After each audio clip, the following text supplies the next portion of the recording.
Bé, les últimes pluges torrencials van deixar als camps del Baix Maestrat danys per valor de 12 milions d'euros.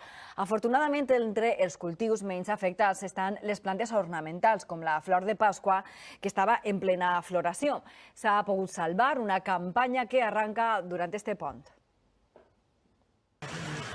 Amb acumulers de 180 litres per metre quadrat, l'aigua enfangada negava milers d'hectàrees de cultiu al Baix Maestrat. Va gastar totes les gomes. Deixava afectats els crisantems d'estos hivernacles, però intacta la flor de Pasqua. La poinsettia, si li haguera caigut o haguera fet molta humitat, sí que s'haguera vist molt afectada. I tot això roig que veiem ara no ho tindríem. Estos dies han començat a embossar i comercialitzar més de 30.000 plantes, que això sí, enguany no es distribuiran entre clients habituals com l'Ajuntament de Massanassa. Los que més afectats estan no han comprat. Dels hivernacles valencians ix una de cada 5 flors de Pasqua dels 8 milions que es cultiven a Espanya i que dispara les vendes amb el pont de desembre.